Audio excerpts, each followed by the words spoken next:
Bonjour à toutes et tous, bienvenue dans les coulisses du Grand Lyon. Mon invité du jour, Arthur de Sachi, bonjour. Bonjour. Vous êtes le référent à Lyon de l'association SOS Homophobie. Alors on est à la veille de la journée internationale de la lutte contre l'homophobie, avec des chiffres qui sont sortis hier, et puis le rapport de votre association aujourd'hui même. Les chiffres sont pas bons, encore une hausse de 5% des infractions sur les LGBTQI sur l'année 2024. Il y a quand même un ralentissement. On était sur des hausses qui étaient beaucoup plus fortes les dernières années.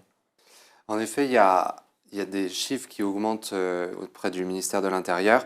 Il y a une petite baisse de témoignages cette année auprès de notre association, mais c'est quand même des chiffres qui restent alarmants et dans lesquels il faut... Vous avez eu 1500 témoignages, vous recueillez des témoignages de victimes toute l'année. C'est ça. Vous en avez eu 2000 l'année précédente. Donc, C'est ça. de ce point de vue-là, pour vous, c'est plutôt un indicateur positif ? C'est pas un indicateur sur lequel on s'attarde parce que le rapport il évolue d'année en année et en fait on se pose plutôt la question, on sait que les agressions et les LGBTI-phobies sont là, donc la question c'est plutôt pourquoi les gens ont moins témoigné cette année-là par rapport aux années précédentes. Alors, ce qu'on retrouve dans vos témoignages, ça fait penser aux études de Lucille Pétavin sur le patriarcat. Ce sont surtout les jeunes hommes les victimes, ce sont surtout les jeunes hommes les auteurs d'infractions Tout à fait. homophobes. Historiquement, notre association, elle était surtout tournée autour des jeunes hommes, donc c'est aussi pour ça qu'on a une surreprésentation des hommes qui témoignent à notre association. Mais par contre, ce qui est effectif et ce qu'on a vu depuis de nombreuses années, c'est que les personnes qui agressent, c'est surtout des hommes ou des groupes d'hommes. Et comment vous l'expliquez ? Parce que il y a un rôle patriarcal où la violence est surtout liée aux hommes et du coup, c'est des mécanismes qu'on retrouve également dans le sexisme où c'est les mêmes personnes qui dominent et qui oppressent et qui sont l'auteur des infractions LGBTI-phobes.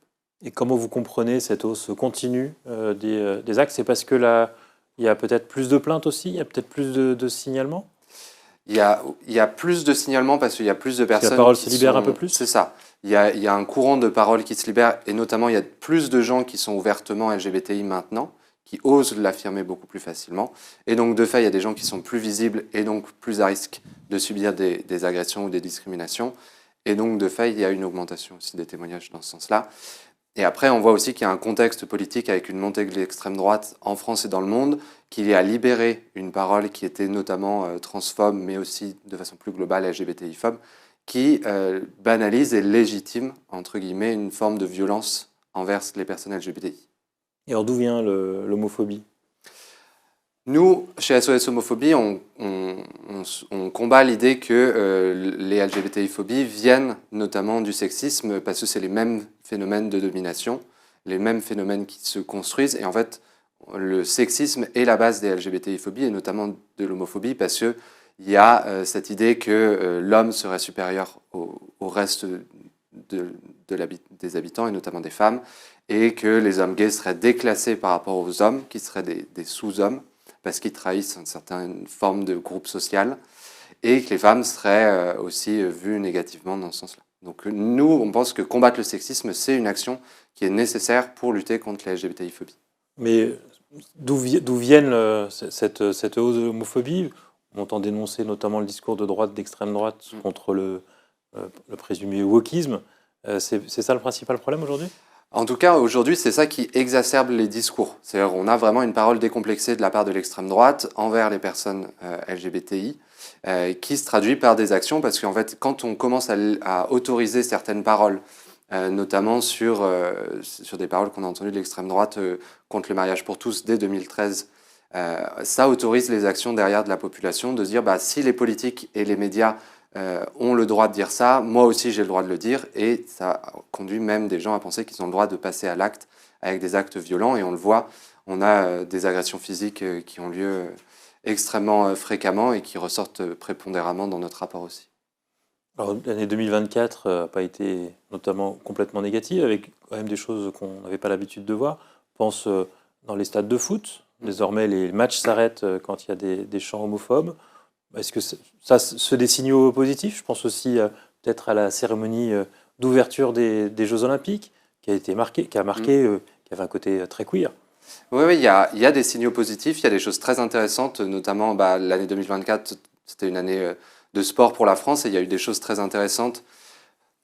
Mais il faut quand même regarder le contre-coup de cette cérémonie d'ouverture qui a entraîné énormément de harcèlement et de cyberharcèlement envers notamment Thomas Joly et Barbara Bush, qui ont fait Thomas Joly qui a organisé toute la cérémonie et Barbara Bush qui était sur le tableau, sur le pont, qui a été très critiqué. Il y a aussi beaucoup de discrimination envers notamment la boxeuse algérienne qui a été accusée d'être un homme déguisé pour pouvoir gagner des combats. Donc en fait, il y a des signaux positifs, mais il y a aussi des signaux négatifs. Et donc, on est un peu mitigé sur cette année 2024, où il y a eu des avancées, certes, mais il y a encore beaucoup de travail à faire.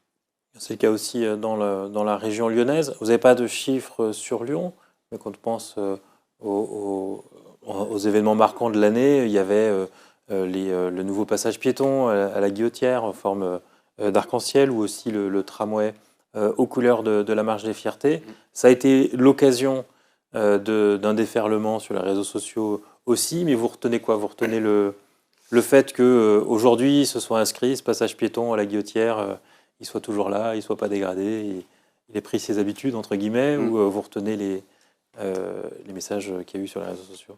Nous, on ne s'attardera pas sur la haine qui nous est propagée, on est là pour la combattre, mais ce qu'on veut mettre en avant, c'est les signaux positifs. Et en fait, montrer qu'on a des institutions qui s'engagent à nos côtés, c'est quelque chose de fort. Le tram, c'est la métropole qui l'a porté, le passage piéton, c'est la mairie du 7e qui l'a porté.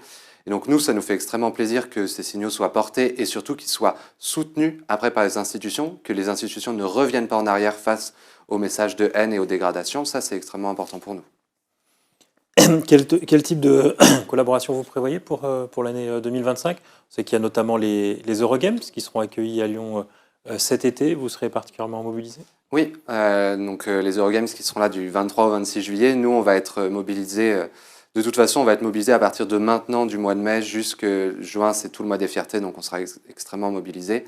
Et ensuite, on aura une deuxième partie d'année 2025 qui, j'espère, va mettre des choses très intéressantes en place parce que en novembre dernier, on a re-signé la convention de lutte locale contre les LGBTI-phobies. Et donc, on a plein d'actions qui vont se mener avec la métropole, la ville de Lyon, la ville de Villeurbanne. Plein de choses intéressantes. Et les Eurogames, vous en attendez quoi? On attend un événement qui puisse nous rassembler, qui puisse créer du lien à la fois entre les personnes LGBTI, mais aussi avec le reste de la population, parce que ça va être un événement qui va être certes sportif, mais aussi un événement qui se veut festif et rassembleur. Donc on espère que ça va créer une belle émulation tous ensemble dans la suite des JO de 2024 pour créer cet effet de groupe, pour qu'on puisse aller de l'avant contre la haine qu'on a eue ces derniers temps. Arthur Desachi, je vous remercie. Avec plaisir, merci. Et puis moi, je vous dis à lundi pour une nouvelle émission des coulisses du Grand Lyon.